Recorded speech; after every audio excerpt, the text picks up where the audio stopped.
एक बार की बात है, महाभारत काल में गुरु द्रोणाचार्य, जो कि कौरव और पांडव राजकुमारों के गुरु थे, जिनके देखरेख में शस्त्र और शास्त्र की शिक्षा चल रही थी। तो ऐसे में गुरु द्रोणाचार्य ने एक दिन कौरव और पांडव राजकुमारों की परीक्षा लेने की सोची। फिर इसके बाद गुरु द्रोणाचार्य ने दुर्योधन को बुलाया और उससे कहा, दुर्योधन, तुम इस पास के नगर में जाओ और पूरे नगर में से किसी एक अच्छे इंसान को खोजकर मेरे पास ले आओ। फिर गुरु द्रोणाचार्य की आज्ञा पाकर दुर्योधन पास के नगर में पहुंच गया, और फिर वह पूरे नगर में घूमने के बाद वह गुरु द्रोणाचार्य के पास खाली हाथ लौट आया। और उसने गुरु द्रोणाचार्य से कहा, हे गुरुवर, मैंने पूरे नगर में अच्छे इंसान को बहुत ढूंढा, लेकिन मुझे नगर में एक भी अच्छा इंसान नहीं दिखाई दिया। अब गुरु द्रोणाचार्य ने युधिष्ठिर को बुलाया और कहा, युधिष्ठिर, अब तुम नगर में जाओ और पूरे नगर में कोई एक बुरा इंसान खोजकर उसे यहाँ ले आओ। फिर गुरु की आज्ञा पाकर राजकुमार युधिष्ठिर नगर में गए और काफी खोजने के बाद खाली हाथ लौट आए और गुरु द्रोणाचार्य से बोले, हे गुरुदेव, मैंने पूरे नगर में बुरे इंसान को बहुत ढूंढा, लेकिन मुझे एक भी बुरा इंसान नहीं दिखाई दिया। सभी शिष्य उत्सुकता पूर्ण ये सब देख रहे थे, लेकिन उन्हें समझ में कुछ नहीं आया। तो राजकुमारों ने गुरु द्रोणाचार्य से पूछा, हे गुरुदेव, कृपया हमें बताएं कि आपने ये प्रयोग क्यों किया। क्यों दोनों राजकुमार आपके बताए अनुसार अच्छे बुरे इंसान को ढूंढ लाने में असफल रहे हैं। फिर राजकुमारों की बात सुनकर गुरु द्रोणाचार्य बोले, मैं तुम सबको यही बताना चाहता हूँ कि जैसा हमारा मन होता है वैसा ही हमें चारों तरफ दिखाई देता है।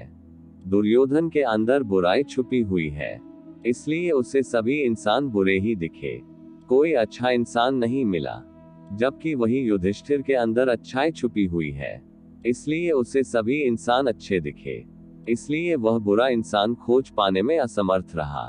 अर्थात इसी प्रकार हमारे भीतर भी अच्छाई और बुराई दोनों मौजूद है, लेकिन हम अपने ऊपर किसको हावी होने देते हैं। ऐसा ही हमें सब कुछ दिखाई देता है, जिसका आप खुद ही आकलन कर सकते हो कि आप कैसे इंसान हो। आप अपने चारों तरफ देखें, आपको किस तरह के इंसान ज्यादा दिखते हैं। क्या आपको भी हर चीज में शिकायत रहती है? क्या आपको हर तरफ बुराई ही दिखते रहती है?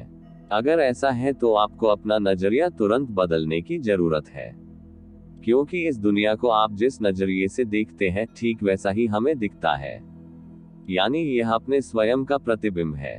इसलिए अपने अंदर सकारात्मकता बनाए रखें, अच्छा महसूस करें, एहसानमंद रहे, दुनिया की खूबसूरती में विश्वास रखें। यकीन मानिए ये दुनिया ऐसी ही बन जाएगी, हर चीज में आपको अच्छाई ही नजर आने लगेगी। गुरु द्रोणाचार्य की इन बातों को सुनकर अब राजकुमारों को समझ में आ चुका था और उन्हें अच्छी सीख भी मिल चुकी थी कि जैसा हम इस दुनिया को देखेंगे वैसे ही हमें ये दुनिया नजर आएगी। कहानी से शिक्षा, इस कहानी से हमें यही सीख मिलती है, हमें हमेशा अपने अंदर सकारात्मक सोच रखनी चाहिए और हमें लोगों में हमेशा उनकी अच्छाई ही देखना चाहिए। तभी हम अच्छा बन पाते हैं और इस दुनिया को अच्छे नजरिए से देख सकते हैं, और फिर ये दुनिया उसी प्रकार हमें अच्छी भी लगने लगती है। दोस्तों, आपको ये अच्छे और बुरे व्यक्ति की पहचान कहानी कैसी लगी, कमेंट करके बताना। वीडियो को लाइक करना और चैनल को सब्सक्राइब कर लेना, क्योंकि चैनल पर हम रोज नई नई कहानी लाते रहते हैं। फिर मिलते हैं एक और नई कहानी के साथ। धन्यवाद।